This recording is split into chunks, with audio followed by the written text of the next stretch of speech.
Okay, yeah, we're good to go. So, thank you. You know, for us, like we have to wait down on panel members. So, we're being webcast, so just for your information, there is public watching us. Thank you for attending. We'll do introductions first. I'm Councillor Mohammed Iqbal, Chair of the panel, Yorkshire Police and Crime panel, and we'll go on to right and introduce everybody. I'm Samantha Wilkinson, Police and Crime panel officer. Sharon Fraser, legal advisor to the panel for Untitled Chapter. Nicole Sharp, Councillor on the Police Council. Councillor Richard Dunbar, Bradford Council. Fiona Bernardo, panel support officer. Trevor Lake, independent member. Sarah Courtney, Cornwall Council. Should we do the back row or do you want me next? We'll do the back, yeah. Okay, I'm David Spill from the Local Democracy Reporting Service. Ian Yates, Delivery Manager, Policing and Crime Team. Julie Reid, Interim Head of Policing and Crime. Karen Gray, Casework and Reviews Manager, Policing and Crime Team. Matthew Scott, Chief Inspector. Mr Robbins, Staff Officer. Wendy Stevens, Research Manager, Policing and Crime Team. Jo Sykes, Independent Member, Police and Crime panel. Carl Burke, Police Council. Also with the Bradford Council. Councillor on the Carter, Legal Council. Mark Thompson, Police Council. Elise Newman, Superintendent of Yorkshire Police. John Robbins, Chief Constable, West Yorkshire Police. Alison Logan, Deputy Policing and Crime. I'm Director of Strategy Communications and Policing and Combined Authority. Thank you, thank you. And apologies for absence. We have apologies from Masood, Councillors Masood, Ahmed, Councillor Tariq Hussain, Councillor Sophie Whittaker, and Councillor Jackie Williams. Thank you. Can I also apologise for leaving during the meeting? I've got to send a few meetings, so I am really sorry. Okay, we'll do item 7 earlier. But don't worry. Okay, minutes of last meeting. Any matters arising?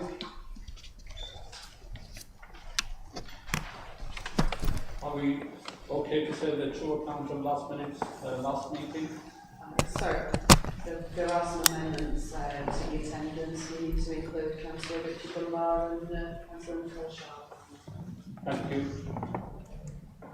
Any urgent matters? Members' declaration of interest? I've got a fair interest as Chair of the Joint Independent Audit and Ethics Committee at item 7, particularly 7 points. Thank you, sir. That takes us on to item 5, the delivering quarterly performance report, Alison. Thank you very much. Thank you. So hopefully you've all received the papers. This report is the last delivery quarterly using the old policing crime plan, because we've got the new one. We'll talk about it later on. The new policing crime plan was launched yesterday, and for the next delivery quarterly we'll be using the measures that we have incorporated into the plan, which we'll be discussing in the next item. The delivery quarter looks at the data between October and December 2021 and compares with the previous year, and also compares to 2019 as the normal year. Just to say that the Chief Constable and I met on the 1st of March, and we talked about the delivery quarter, the quarterly and some of the detail within there.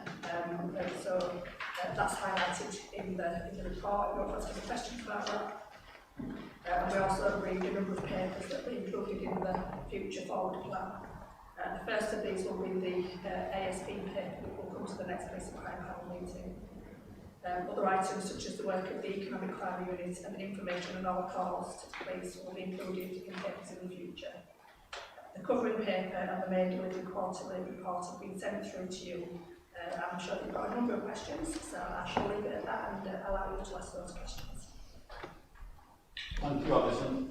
So we'll start off with Councillor Amanda Carter on victims and prosecutions. Yeah, thank you. I wanted to ask a question about victimless crime outcomes, because I would have expected that victimless crimes to reflect the prosecution comes to violence and that sort. I might be able to read in this, explain what page. Well, I'm looking at 3.31.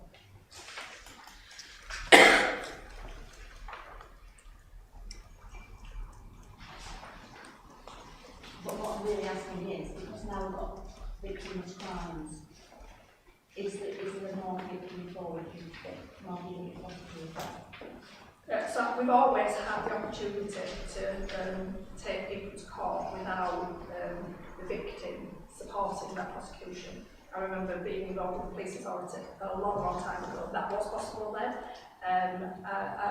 I think that we're struggling to get, I'm going to come to Chief Constable in a minute to get the detail, but my conversations with the Chief Constable and with the CPS have been that there's not always been agreement about what the standard looks like for a victim-led prosecution.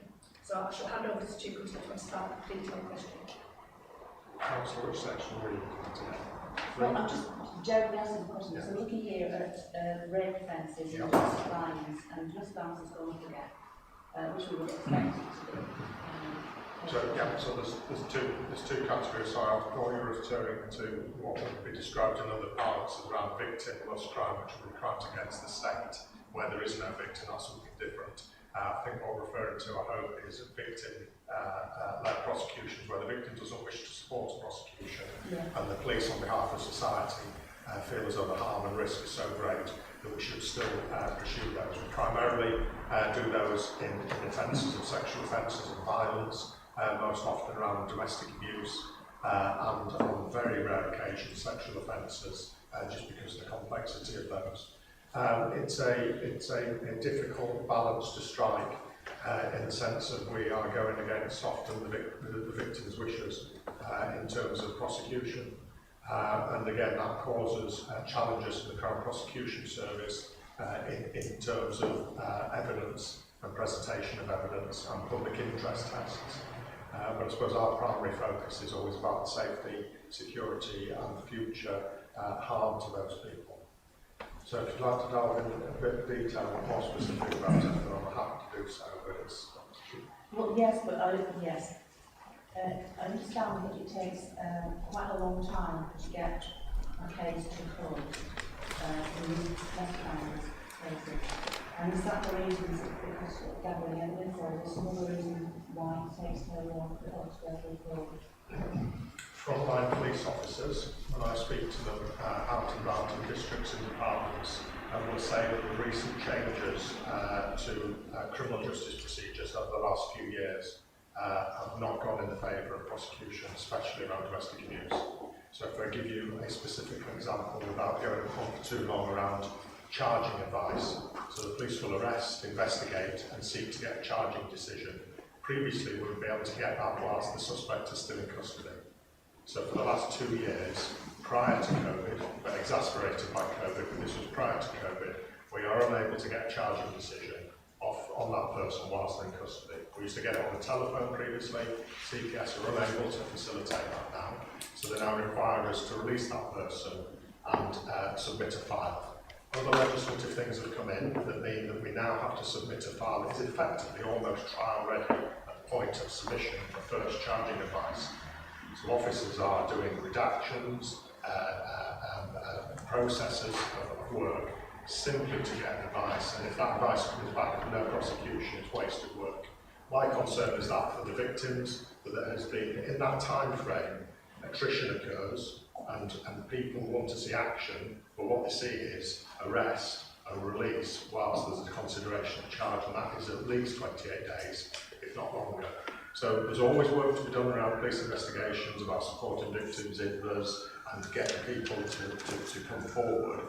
But I think the criminal justice system is now stacking against victims. It's building up against that to allow it to progress. So things are getting, in my opinion, worse rather than better in terms of an ability to get swift, speedy justice for victims. I go on record and make it really clear I'm not blaming or attributing that to the fault of the CPS or the criminal justice agencies.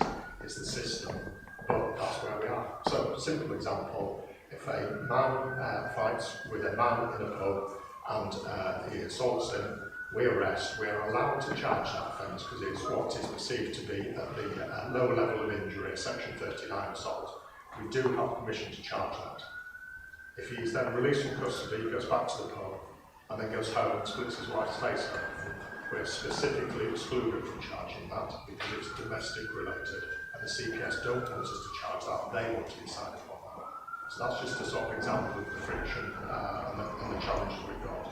Their challenges around resources and the ability. So I apologise about the long answer, but I am worried that the criminal justice system is going in a manner that is making it harder to get swift justice, not speeding up that justice. But I accept there's a whole host of work improvements that policing need to do at the front end as well. But I'll leave it there. Long answer to a short question. If I could just come back, you might have seen that there's been the second part of the review into rape outcomes, and that's very critical of both policing and CPS.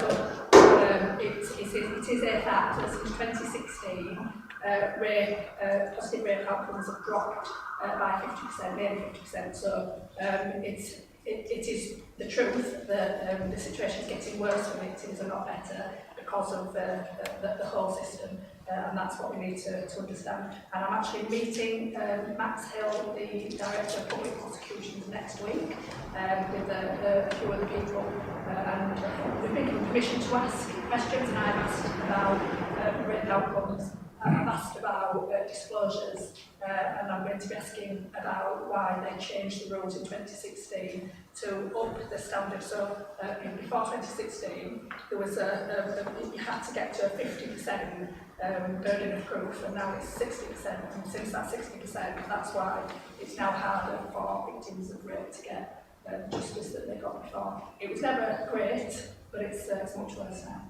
I can give you one more positive indicator of rape charges. Obviously, I've talked a lot about in the past around crime recordings. The amount of rapes that we record is going up. Therefore, when you look at percentages, it is far lower than any of us would want within society.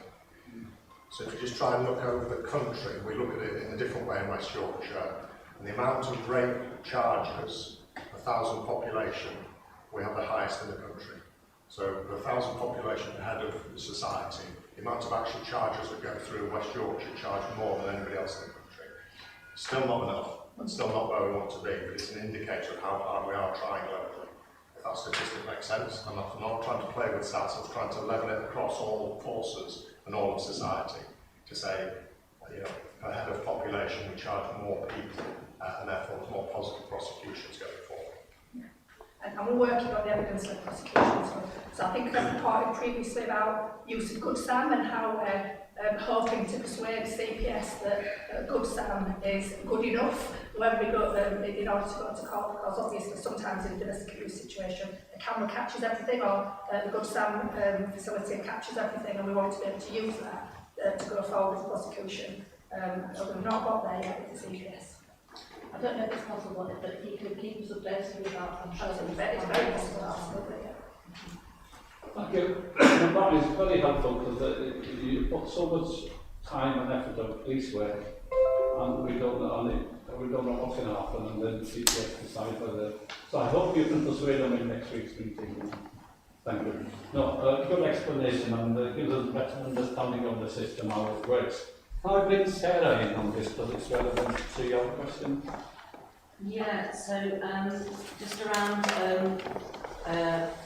looking at the positive outcomes of road offences and in Coldale figures, are those figures correct? It looks slightly anomalous, so I just wanted to check that they're correct, and if they are correct, so this is on 3.3. It just seems that it just sort of sticks out as being very different to the other four authorities. So is it, and if they are correct, is there an explanation? Is it all minus 69? Yeah. I think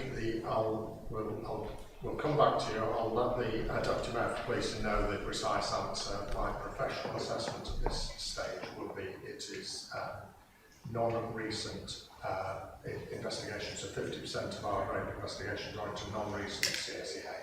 And that will be an indicator of the ebb and flow as to where there's large volumes of non-recent charges going through.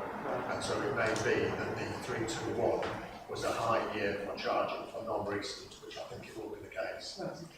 So it's not an indicator. There was nothing different changed in Colorado compared to everywhere else. Our safeguarding, our rape response, our rape investigations, and our approaches are exactly the same across all districts. We're very proud of that, about the consistency of service. But I'll let the Deputy Mayor, and if it's anything other than that, we'll come back to the panel. But I think it will be non-recent flow of just volumetrics of the offences. Yeah, I think it's because Wendy's nodding away. And she knows the detail behind it. Okay, brilliant, thank you. Thank you, Sarah. Can I bring in Nicole on victims? Paragraph 5.1.2, victim satisfaction. It says that it's taken a recent downward trend, and this is believed partly to be due to external factors. Can you please elaborate on that? Sarah, you know, Nicole, Small, and being Henry, these are external factors that impact on satisfaction, and we know that there's been a big downtrend in trust in policing definitely over the last 12 months, but beyond that, for a whole range of reasons. During lockdown, police had to go and give people fines, although not including Westminster, but that's for the issue. Obviously, that's led to more conflict with policing than maybe there was before. I'll allow Chief Constable to come in with something that I've missed in particular that he thinks worthwhile adding to that. No, as you've seen, there's been a gradual rise in victim satisfaction. We're being pleased to report that to the panel because there's been quite likely over many years many questions about it. But as the Deputy Mayor said, there is an intrinsic link between general trust and confidence in policing, dictated by local and national and international services on the behaviour of police officers and perception, and then the way in which people will answer the victim satisfaction survey in terms of mindset. Having said that, we're not leaving it at that. We have refreshed and reviewed our approach to the Victims Code, Victims Updates, and the Victims Code of Practice requirements. And come April, we just got a new training method and a new approach to try and encourage and support a positive culture for police officers in terms of victim care and victim updates. But it comes back to a lot of the issues I've discussed before around a very busy workforce and a very complex working environment, and most often working shifts. And to all of us here, it sounds a very simple thing to just keep people informed, but it's very complex. There's also a difficulty that some frontline officers, they're keeping people informed of there's nothing to tell you, and on a long investigation that can become challenging as well. Hence why we're trying to get a more structured and victim-led approach, genuinely victim-led approach as to what sort of updates people will want to when in terms of the cases. That's what we're trying to address now. But the Deputy Mayor is exactly right that we're struggling in terms of general trust and confidence, and that correlates into victim satisfaction as well. Thank you. Again, interlinked question from Richard on victim support. Yeah, I think you probably answered some of it, John, there, but obviously on the peer inspections, supporting victims was one of the very few things that wasn't good or outstanding. I wonder what the journey to good looks like, and when you anticipate, would you anticipate at the next peer inspection we're going to be classified as good on supporting victims, or in reality is it a bigger journey than that, and are the things you just mentioned presumably part of that journey, and when are we going to get there, I suppose? When are we going to be classified as good?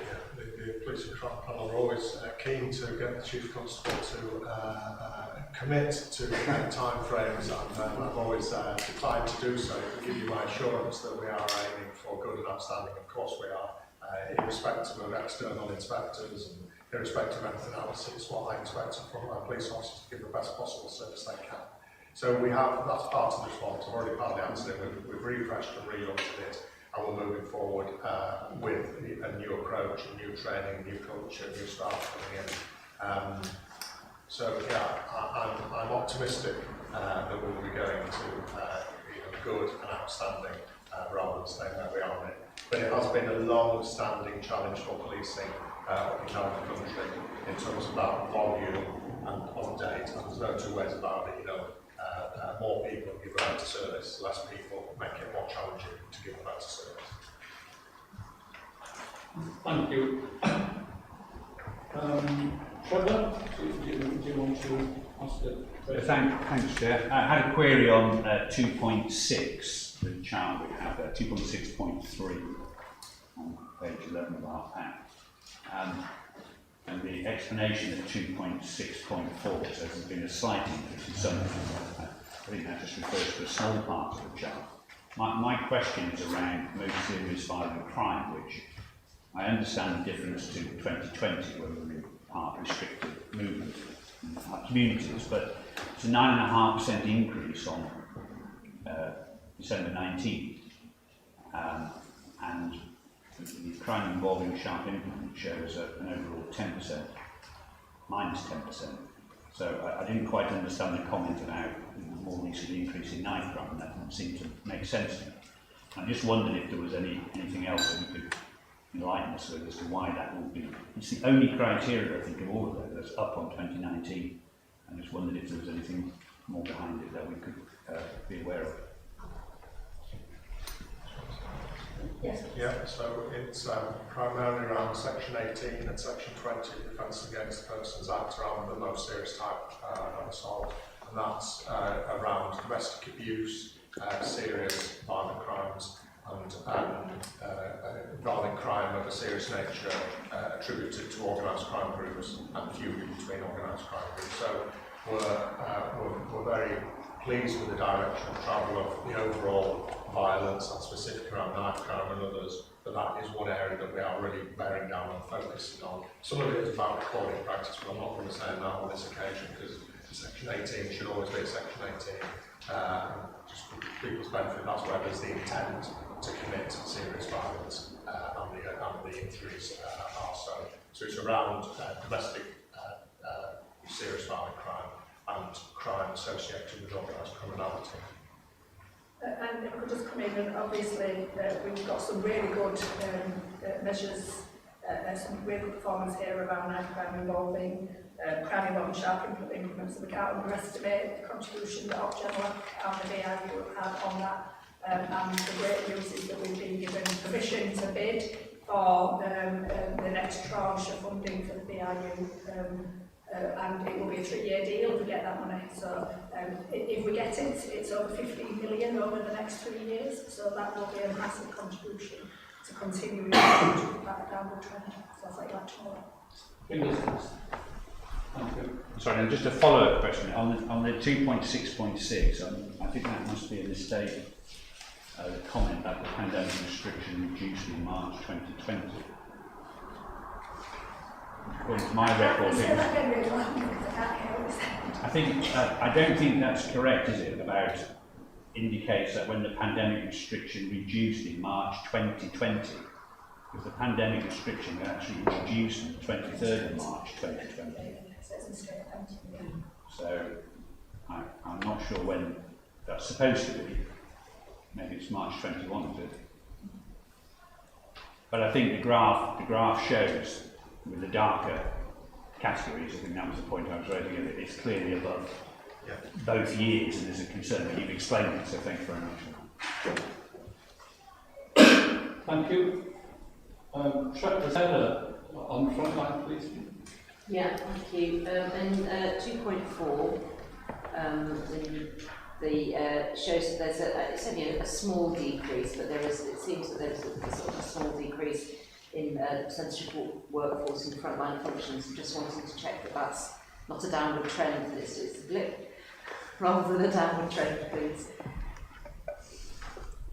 It is a blip and not a downward trend. It's just a recategorisation. We've also, during the last year and a half, reattributed where we put some of our student officers as well, whereas they would have been in front line but actually still in training.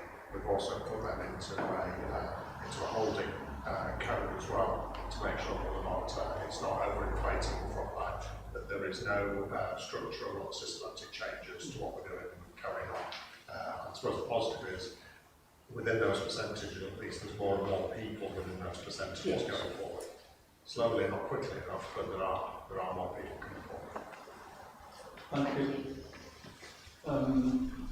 Can I bring in Richard on smart water and things in the introductory note to this item in 2.8, talk about the smart water initiative, which I was absolutely really intrigued by, which is basically obviously it says marking perpetrators of domestic abuse with smart water that will link them to the scene of a crime. So I just wanted to know if you could tell a little bit more about that, how widespread it is used, and how it is impacting on successful convictions, for example. Well, I don't know if you saw it was on the BBC. It was on the first page of the BBC a couple of weeks ago, and I tweeted it because it's a brilliant example of how to use innovation to support victims. And I know that it's been used across the whole of West Yorkshire, because I've spoken to women who were in fear, who have benefited from smart water. I mean, I can't give you the details of how, because it's still relatively new, and we are the first in the country to get a conviction. That was what the BBC article was about. We were the first in the country to get a conviction for the use of smart water technology, and other forces are now coming to visit us to see what we're doing, because they obviously want to take up this innovation. In terms of the numbers, I don't know if the Chief Constable's got those to hand, but I'll ask. No, I haven't, but it's just an extension of what we've done over many years, and there's some amazingly innovative and progressive staff in the West Yorkshire Police who drive this. It doesn't come from the top. So, as you know, business has used it for decades. We were one of the first forces in the country to start using it around antisocial behaviour. The panel, we're pleased to hear, around off-road motorcycling as well. So again, you know, off-road motorcycling is hard to get hands-on with somebody, but again, smart water gives us an opportunity. And then those same people have then extended it into the use around domestic abuse, stalking, harassment. There's a whole host of other offences that I think we can start moving it forward with. But it's just another ability to get the best possible evidence we can. Because on occasions, clearly, a victim saying, I saw somebody I know outside my house is not enough for the courts. So now we're having to move towards trying to forensically link them. It'd be a shame that actually if the courts and prosecution authority just accepted that victim's word as being, you know, more likely to be truthful than not. But so we're using every tool we can, and of course it just feeds into the reassurance methods as well. Some people will say it doesn't feed into reassurance because actually it's hiding people into victimisation and self-awareness, but I think we'll allow that for others. So yeah, there's some amazingly innovative people working within West Yorkshire. Don't quote me on the detail, but we did have a BILAC meeting where we talked about this a couple of weeks ago, and I think there was some data from victims about their assurance that they felt safe, and I think it was something about 70% of victims said they felt safer as a result of having the smart water. So you can find that because that was in a report to our office, and yeah, so that was excellent that people are feeling safe as a result of this brilliant resource. Thank you. We welcome that initiative. Thank you. Richard, do you want to ask on hate crime? Yeah, please. Yeah, so 3.6.1 on hate crime, obviously a bit of a snapshot there in terms of figures. And for me, while some of the other protected characteristics in terms of number of reports are relatively low in compared to race, I think it still paints a worrying picture because we're seeing across those 5 protected characteristics significant rises, and I am going to pick out transphobic hate crime there, 44% rise. That's massively worrying, and if you look at research by Stonewall, which suggests that 25% of people from the trans community have attempted suicide, and if you also then look at on top of that, 9 out of 10 have considered it, that's massively worrying, and it's important to mention that because it affects these crimes and our responses to them. So I suppose my questions are, in relation to all of those rises, is what would you attribute the rise to? And I know increased confidence in reporting is really important, but it's not just that. There are other attributed reasons. What specialist support are the police force offering to try and respond to this? And is there additional innovation in terms of partnership work that we need to take in order to support those respective communities? Yeah, thank you so much. And you know, this is something that's very close to my heart, and I've worked alongside trans leads for 10 years, amplifying them and ensuring that they got funded in my previous role. I am really disappointed to see these figures, but not surprised. I think the external factors are the rise of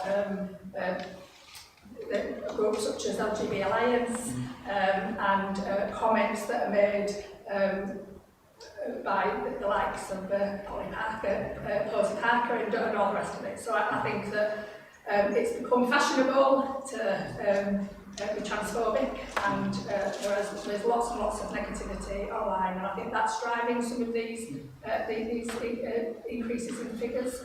And it's right that we look as an office and to see what we can be doing to support those communities more and better.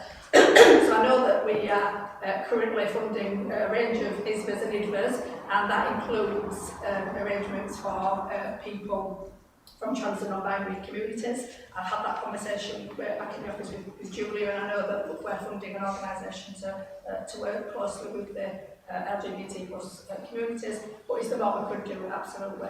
We're currently looking at our commissioning strategy as a result of the police and crime plan being now developed, and Julia Clough, who is leading that piece of work, is going to be consulting a wide range of partners about what needs to be commissioned, and I won't be surprised if LGBT hate was one of the areas that we needed some more additional attention. So I can't make any promises because it's all got to come through consultation, and obviously our funds are not unlimited. But I think there is more work we need to be doing. I'm aware that across West Yorkshire there are various scrutiny bodies. So in Leeds, Rob Wilson leads the LGBT scrutiny panel, where West Yorkshire Police give data about transphobic and other LGBT-related crime, and there's some really open discussions. I've attended one of them. I know that the last one happened last week because I retweeted.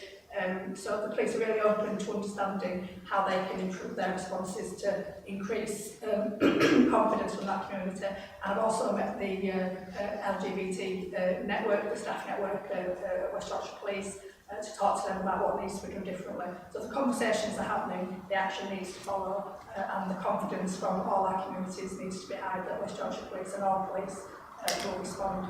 And we need to look from a victim's perspective, which we are responsible for, what we can do additionally. Thank you for listening. Thank you.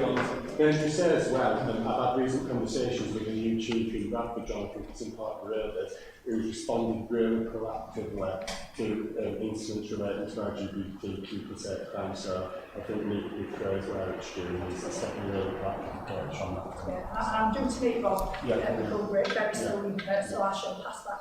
I'm sure the chief will get there before me, but I will also pass that. Thank you. Thank you for that detailed information, fellas. Any other comments or questions from panel members on this item? I've just got one chair. Okay. It's the multi-agency sharing policy, which is something I'm not particularly familiar with, but it involves other agencies. So I just wondered how confident you are that all the other agencies that are involved in this are working to the same page as you. So this is the NASH arrangements, which obviously have been embedded for years and years and years, especially here in Wakefield. And there's really good partnership working on it. I'll ask Chief Constable to tell you, give you some examples of that. But because I used to work as part of Liaison and Diversion, and they're part of the NASH arrangements across the whole of West Yorkshire. So I know that they're working really well, and obviously often led by West Yorkshire Police. So I'll let John give you further detail, but I have confidence that they're working very well together. Obviously, sometimes other partners can do more, but maybe they could say that the police as well. Yeah, I mean, it is difficult for the partnership because we're one police force across West Yorkshire, and we'd like to operate in one way. Clearly, the 5 independent partnerships would like to operate in their own way. So there is an element of just trying to get lowest common denominators and getting things together. In the main, they work really well, and the basics of what we're seeking to achieve are achieved in terms of multi-agency safeguarding individuals on a daily, weekly and monthly basis through reviews and sharing of information. Some of the criticisms is that actually policing is giving some of our plans too much information, which is somewhat ironic in some of the national reports recently. But we have got a review that we're looking at just starting off and commissioning around, again, reviewing each of the 5 multi-agency safeguarding hubs to ensure consistency, and we take best practice out of each and every one of them, and nationally, to make sure we get everything we can. But some of the national reports external to us, whether that be Ofsted or inspections of local authorities or HMIC, have been quite favourable towards those in West Yorkshire. But we'll never rest on our laurels, and in that sense the review that I still think was more than we could do, faster and quicker to make sure that people are safeguarded. Thank you. Sarah, did you want to ask? Yeah, and actually just to comment on that, we said, I mean, on the launch of the National Policing Strategy report review that happened this week, there was a lot of emphasis, wasn't there, on multi-agency working in terms of prevention and stuff. So I think actually having that joined up stuff with local authorities is really important. So yeah, thanks for that. I've got just a couple of quick questions. So one is about the Safe Communities Fund, which is 2.8.3, and I just wanted to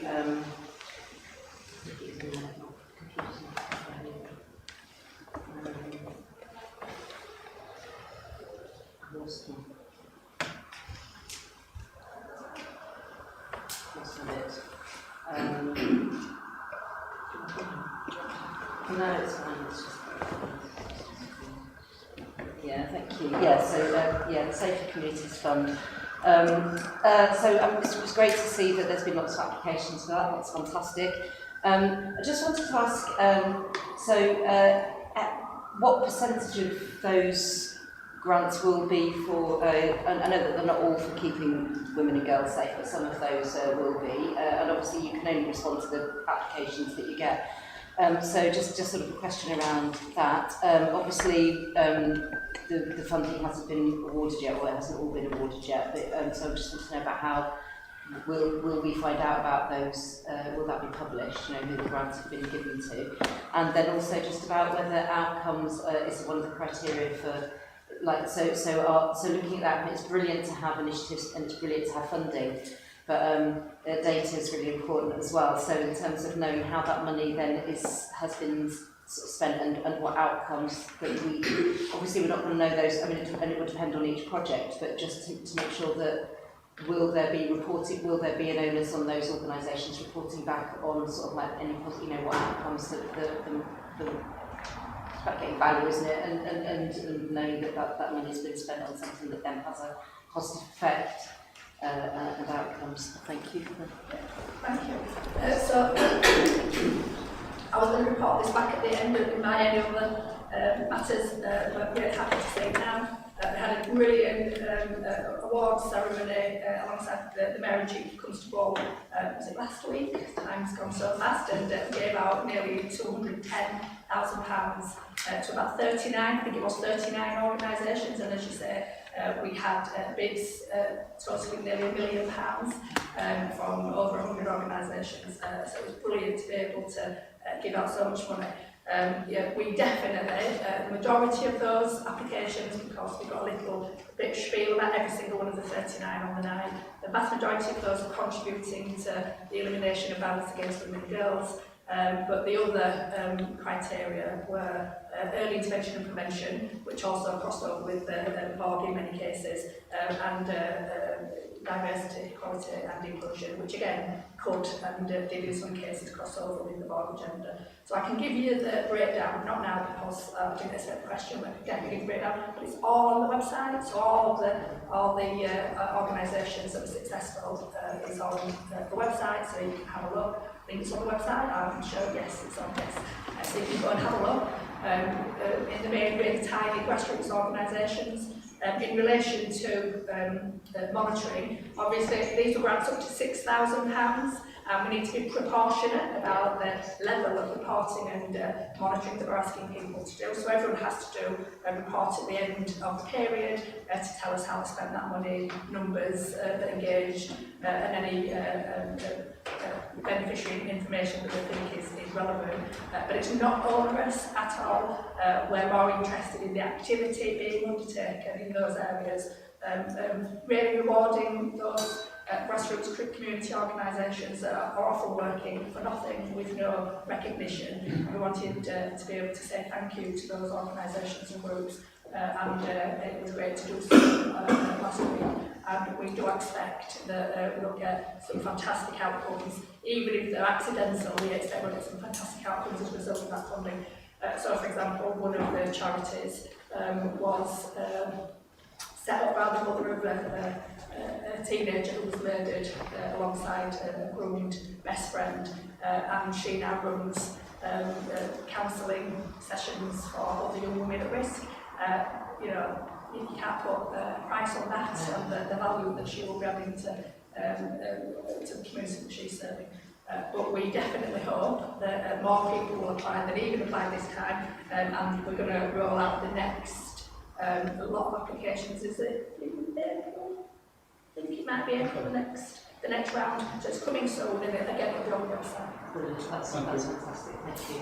I have got one other quick question, which is so it's on 3.1.2, just around missing people, and it's just a comment really that obviously because you know the numbers are obviously for like all level numbers really low because our population is much smaller, for example, than the other authorities. Would there be any chance of having those figures at some point done as a percentage of the known population? Obviously, that's fluid. There, you know, you can't, you know, it's just that we have to go by sort of average of census or something. But yeah, just so that we know, just so that would be useful to have that as a percentage of population. Absolutely, and Wendy's making notes now. Thank you, Wendy. I don't mean to give you more work. It just becomes more meaningful that way. Yeah, thank you. Okay. Thank you very much for that brief and answers to the questions, Mayor, Deputy Mayor Allison. So thank you very much. And now, because I'm mindful that one of our panel members, Joe, has to leave early at 11 o'clock, therefore we'll move on to item 7 now, complaints. And before your brief, I think if we go straight to the question, if that's okay. So, I just think it might be useful to hear what you said. Brief answer the question. Okay, right, so yeah, we're on item 7. And first of all, can I thank you for bringing this item to us? I know that partly it's not relevant to us, but it's good to know that you brought it for our attention and that you've got your eyes on it as well. So yeah, oh no, thank you.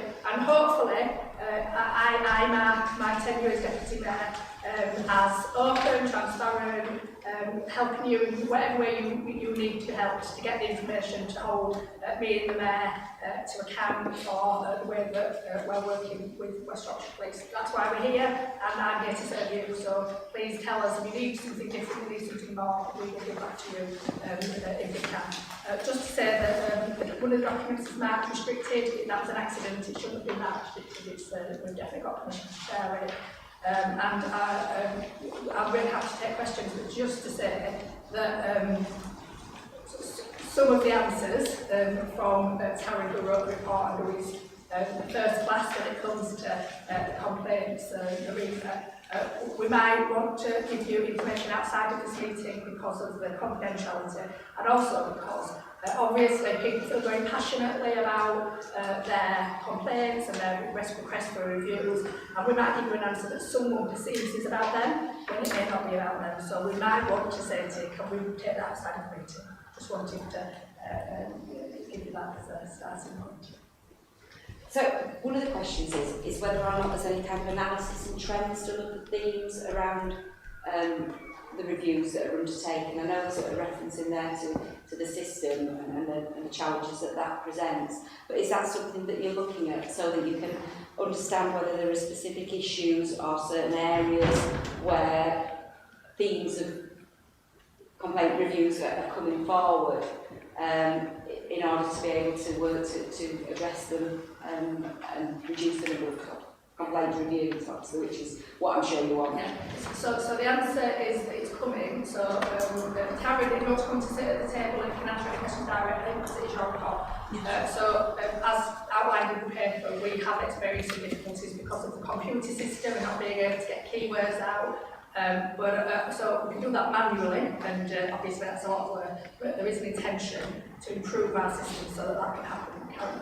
Yeah, I'd just say in relation to that, actually it's probably more important in terms of the actual complaints that are being handled by West Yorkshire Police to look at themes. You know, reviews are quite a small proportion of the complaints that are received, but we do certainly talk to West Yorkshire Police about any themes that we are seeing from the reviews. But I would say that there aren't any particularly. The sorts of complaints that we review are very different. You know, it's the topics that we end up looking at are so different. What we do tend to look at though is the reason why we send them back. So you'll see, for instance, that we've talked about a percentage that are upheld and the sorts of reasons why they're upheld. So at the moment, for instance, there does seem to be a bit of a theme in relation to the complaint handler's understandability of what the complaint was about. And I think that's partly due to the fact that there is a backlog within professional standards at the moment, and you know that they're trying to work as quickly as possible through that backlog. But I think that does mean that unfortunately there are occasions where the complaint handler doesn't fully understand. So I think that's where we look at the themes more often than not, if that helps. So then would a potential remedy be around training in that area? Yeah, potentially. So I have a quarterly meeting, well I have two sets of quarterly meetings, one with the service recovery team, and we talk through sort of general things there, but then I also get involved in another quarterly meeting that involves the IOPC, and that's quite a useful one because they give feedback from their reviews, we give feedback for ours, and we do see if there are any common issues that get discussed as a team, I suppose. Thank you, Deputy Mayor. I think another thing is that obviously we're quite engaged with and slightly knowledgeable about police processes and things that happen. If I was just general members of the public who don't have to deal with things on a day-to-day, in terms of the information for them and their knowledge and understanding the pathways and the processes around complaints, what do you do to try and convey that and get that information and that message to the public so that they understand where they can go next if they don't feel satisfied with the response and outcome that they've received? So obviously the outcome, what to do after the outcome is limited by the legislation. Yeah. So clearly we've got a whole raft of information about the review process on our website. We've got information that we can send electronically to people. But the issue is that it is very complex language, and we acknowledge that it's not always easy for people who are often emotionally connected to their complaint and therefore the review that they've asked us to undertake. And they don't always hear what is being said, or they don't always interpret the written word in the way that we would hope. Although I know that Karen and the team asked many times, have you read it, do you understand it, would you like us to repeat anything? This morning I was talking to Karen, and their IOPC have just developed a really nice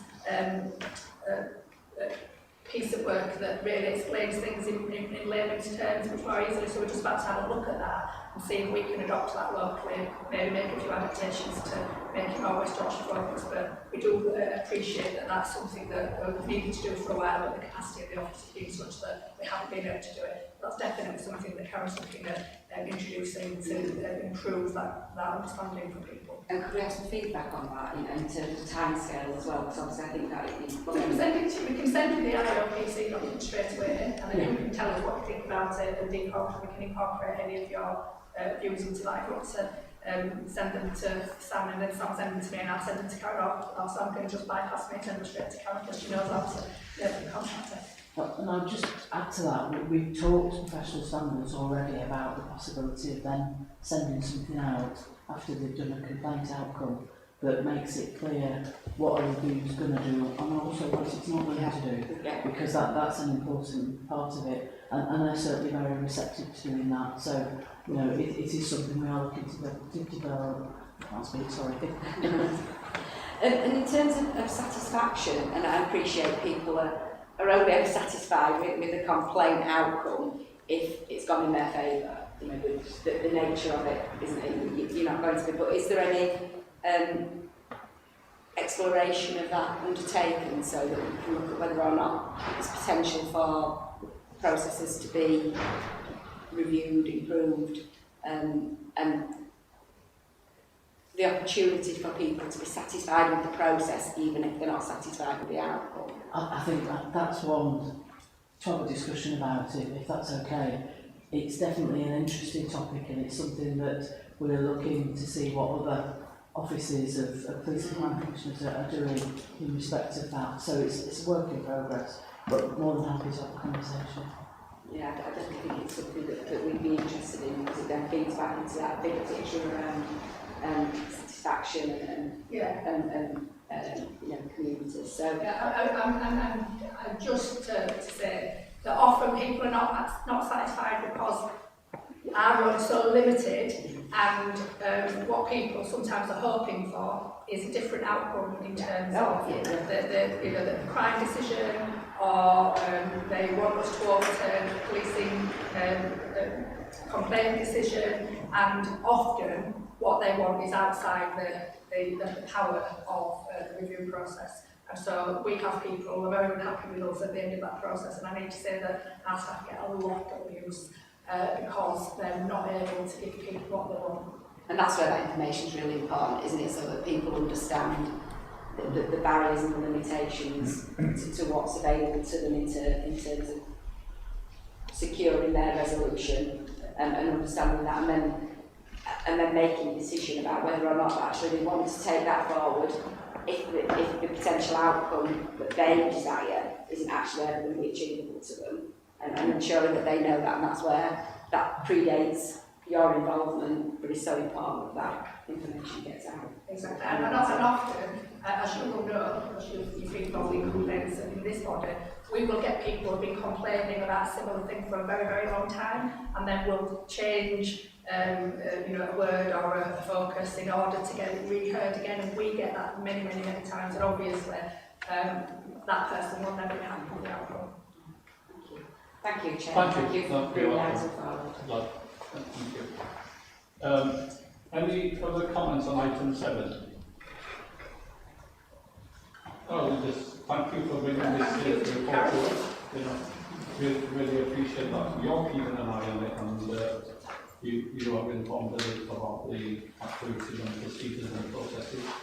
And I should just add on that Carrie and her team facilitate casework, so I need people to try and resolve issues where they want to talk about their experiences. So I will do casework that's facilitated by Carrie's team. She does much more than just the reviews. There's many, many conversations that they have with members of the public, and sometimes I get involved with that as well. Thank you. Okay. We'll go on to item 6 now.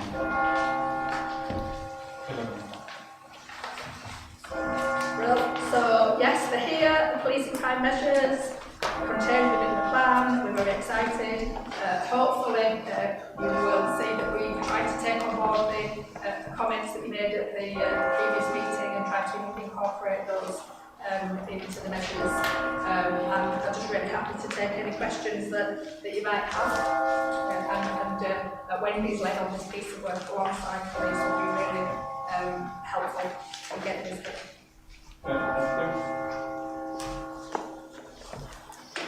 Trevor, do you want to ask a question on this item? Yeah, thanks, Chair. I took over the vote.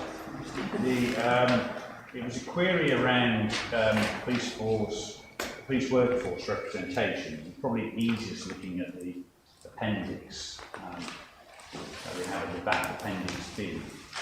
And it was a question really I'm not sure if these are locally set or nationally set around increase the percentage of workforce from ethnic minorities by ensuring the percentage of leavers, joiners are less small than their white counterparts. Is that a nationally set? It is for the Police Uplift programme, which is the joiners. The leavers is something that's monitored by West Yorkshire Police. So the increase, it's to get that balance of the workforce, because what we were finding was previously we had the performance measure about the percentage of the workforce that were from black and Asian minority ethnic officers. But that moves very slowly because of, you know, you've got all of the police force, and to change it. So the idea of this measure was to show that change with leavers and joiners, so that you could see the work that was being done, or else because the old measure was not moving and didn't really give you an understanding of what was happening. I'm just struggling to think how you're going to measure or influence the percentage of leavers, because people leave, they leave. I just wonder if you might be setting yourself up for a difficult one to deliver on. The joiners and the positive action and everything that's going into that is very good, and I think we had in the earlier report, the quarterly report, you can see it in the staff numbers and police numbers from Bain backgrounds are increasing, but across all the other categories, if you look back to 2017, they've dropped some as much as 50%, so PCSOs, specials, volunteers. Now that used to be a very good source for future police officers from that route. So that's a concern. And I think I just query whether measuring the percentage of leavers is anything other than stating a fact, rather than looking at perhaps the attrition rate of joiners against leavers. So it's probably something to take away with and just have a look at. Yeah. Do you want to? My thoughts on that is that if we get officers into the police force from different backgrounds, but they don't feel welcome in the force, they're likely to leave. So this is a measure of how are we dealing with the officers in the force. So it's not just about the positive action to get them in, it's the positive action while they're working in the police force. And this was that was the idea of the measure. We'll have to see if it tells us anything, I think. And obviously, police officers have been for 30 years, it's been 35 next, isn't it, to get pension, so it's probably... It'll be nice to work with you, so yeah, so actually it is helpful to know what your retention is of your black, Asian, minority ethnic officers.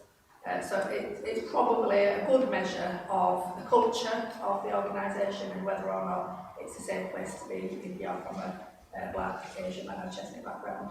But we take up all what you said. And also, we did look at whether or not, we discussed at the meeting last time, about the uplift measure. So we were at 3 for our baseline, and we wondered if we could get to 2. And we're going to report that in the narrative of the annual report that we do to you, so that you'll be able to see whether there's an improvement. And the only reason we didn't put that in measure is because we're not allowed to, because of court letters.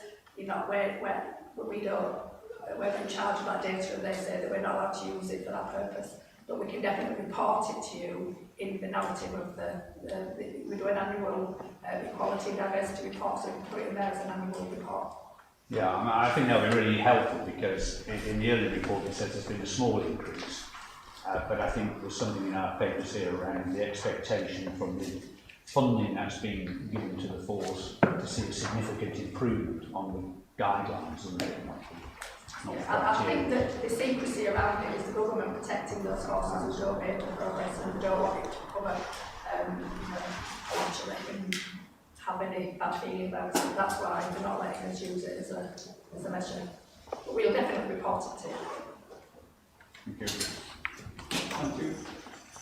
Sarah, do you want to ask a question or comment? I did, yes please, thank you. It's really good to see, for example in the cover, point 4 in the cover to this report, about the implications for young people in West Yorkshire, and that's brilliant, and it's really good to see. And it says there about metrics will be broken down to show that effect. Now, obviously, this is a new thing that's sort of just come in, and I do really welcome it. And so I'm not going to say, well, where are all those metrics? Because obviously that's going to take time to sort of like really develop, you know, that what you're going to be looking for. But I just wanted to sort of keep it on the agenda to make sure that was, because obviously it's a really, you know, important, and again, sort of harking back to the sort of national strategic review and talking about you know, prevention, and we're preventing children and young people becoming victims as well, and becoming perpetrators, because it all obviously has such a knock-on effect. And I would just like to say that I'm sure that there will be people from the Children and Young People Services Directorate of all the authorities would be, you know, if you want to. I can't offer that from other authorities, but I'm sort of confident that certainly from Colton, and I'm sure from other authorities as well, that if you wanted a conversation about what metrics would be useful and how you can do that, because you know, I'm not expecting overnight you to be able to do that, but I just want to keep it on the agenda and not for it to be just a tick box exercise. And you have asked us to do it as part of the briefing precepts, and we That's right. that sort of thing. Yeah. So, but I'm sort of certainly offering Coldale to help if you want, you know, sort of some ideas about what metrics to, you know, to be measured. Thank you. Any other comments from anybody on this item? Okay. So we've dealt with item 7. So item 8, Mayor's response to any issues. Well, you've already heard most of them. So obviously, we launched the plan yesterday. Please do take a copy. We're very excited to see it in print finally. And it's even though we've got a hard copy, we've only got a few hard copies. It is a living document, and we will keep it under review with your support and participation. And we hope that we're going to get it better and better and better over the 3-year life of the plan. But we had a brilliant event yesterday, a Wakefield charity called Rosalie Ryrie, a wonderful charity, and I'm going to write to the leader of Wakefield Council about that charity because I'm so impressed with it, and hopefully get them some funding, so we'll see how that works out. Yes, I already told you about the Mayor's Safe and Community Fund awards, which were amazing, and then just wanted to tell you that we've just had publication of the PCC review part 2. Lots of things in there for us to think about. It will require some changes in legislation for some of the recommendations within that review to actually take place, but a few heads up are that they're going to put us on a statutory footing, the PCC's on a statutory footing with LCs, JPs, and we're going to have a statutory duty to work together with probation, for example. So lots of things which will benefit, I think, the relationship, the crime bit of the police and crime relationship. So I'm really happy to send you the letter that we got outlining what the changes are. They're on the website of the Home Office, so they're easy to find and you can Google them. But also there came a couple of days later a letter from Kit Malthouse to the Mayor about the plans to expand the role of PCC to fire, and we've got to look at that in a little bit more detail to understand what the ask is or what the demand is. We don't know which those are yet, but again, we'll come back to you on those as soon as we know more. We've done a bit more analysis. That's it. Okay. So police and fire together, can that be forced upon us? It can be forced on us if it's private legislation, yeah. So there are no some authorities that are already doing that? Yes, North Yorkshire, they do it, and it's a happy relationship, and if it happened in West Yorkshire, we'd make it work, we'd also have a happy relationship. We've currently got a Tri-Services Board, which works very well for us, and but we understand that if the changes happen, then we need to work positively to make sure West Yorkshire gets the best deal that it possibly can. You know, the view of the previous PCC and of our Mayor is that we're happy with our current arrangement. but we will always do what we're asked to do and do it well. Thank you. Trevor? Yeah, thanks, Joe. I mean, I think this came up about 3 or 4 years ago with the Police and Crime Commissioner. You know, with that amount of time further on now, costs are going to increase over the next couple of years, going to be a lot of financial pressure, and it might be a more opportune time to review that, because there are some benefits of working more closely, and particularly in sharing some of the premises that are out there, I think, with a view to you know, better neighbourhood policing as part of the plan. So it might be something that warrants a further, more detailed considerations. Yeah, I mean, obviously, if we've got no choice, we've got no choice. I mean, I would suggest that the vast majority of efficiencies that have come via the Tri-Services Board have actually been realised. So I would be surprised if there were many more efficiencies that could be delivered through the merging those two services. I suspect that the next phase inevitably will be looking at your back office functions, your leadership, etc. And that's that's where the difficult conversations will be taking place. Fortunately, we're not there yet. We don't have to start on those conversations. We need to understand the detail of the proposals as they are worked through by the governments. Okay. Yeah, and just to say, as the Deputy Mayor said, it requires an Act of Parliament to change it. So you can voluntarily, subject to the agreement with the Secretary of State, make the changes to the fire governance, but in order for us to be forced to do it, it requires a change to primary legislation, which also takes a significant amount of time to go through. Okay, thank you. So thank you for the plan, and we will digest it. But it's very user-friendly, I can say. Sarah? Yeah, just a sort of quick thought, really. Just the strategic review of policing. What were your? Just be interested to know your thoughts on it. I know that the launch was this week, but sorry. So the national sort of the national. I've actually tweeted about it yesterday. So the Tom Wings report that came out yesterday, I think, and obviously West Yorkshire mentioned in dispatches several times for its good practice. It was a bit depressing, but also some highlights, especially from West Yorkshire. And that's Tom Wings' view of the world, and he's clearly going after 10 years, and we'll get a new lead person coming in, and they might have a different view of the world. We know that trust, because trust is a key theme in the report, the loss of trust of whole communities with policing, and misogyny is another key theme that's in the report. I read it very briefly, but I was struck by how often that came back as a theme. We know policing is in a dark place at the moment, not just in relation to violence against women and girls and its culture and misogyny.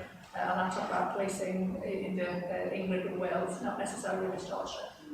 But for me, the conversation around race has also got to accelerate and develop further than it has been doing. We know that there's a lot of work going on in the National Police Chiefs Council, which I have to say I'm involved in, on margins, and I would have liked to have seen a bit more about that in the report, but it's a view, and some of it was valid, and I think that we will see what the incoming person says and what their view of the world is. But what was true is that there are not many forces performing well or even outstanding. It's great that we are one of very, very few, and that a lot of the big police forces are failing the people that they serve, and that is actually a very sad indictment of policing in general.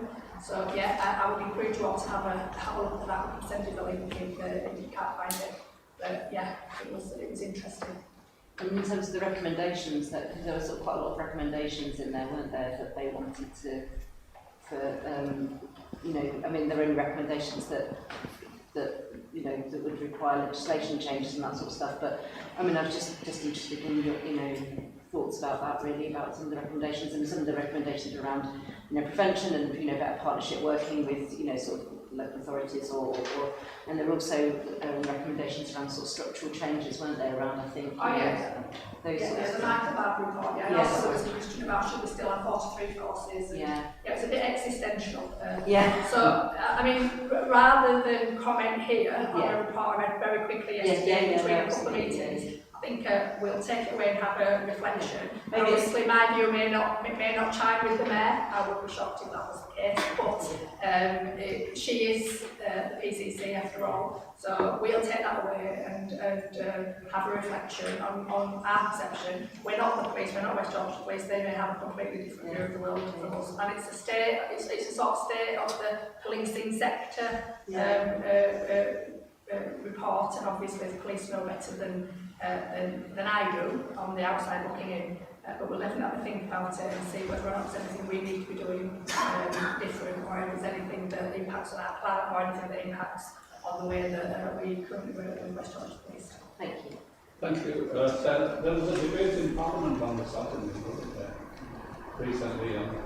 Yeah, and I think that the government have said that they're definitely not going to be including misogyny as a hate crime. So they're not changing the legislation to include hate crime, despite the Baroness' view of amendment. But you know, these things have a habit of coming back, so nil desperandum. Keep plugging away. Okay, thank you. Anything else on this item? Okay, in that case we will move on to item 9, which is published key decisions. All there for you, just for information, have been updated.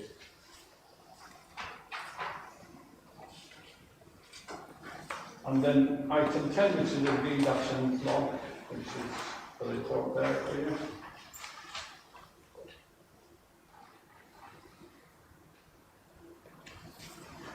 And the forward agenda for next meeting and future meetings up to July is also attached with the papers. Item 12, we've got no complaints. Any other business? No. Thank you for this pleasant plan. We will read and talking about the legal we have discussed in 21 meeting. We'll decide what panel members want to do in terms of the and ask for your guidance. You don't need my guidance, you just need my, you just need us to help you to get the information you need, and we will give you that. Julie's sitting at the back, whatever you want, we'll give it to you. And if it's in our gift to give it to you, we'll give it to you. Okay, thank you. So can I close today's meeting? Thank you very much. Thank you, Mayor. Thank you very much, John.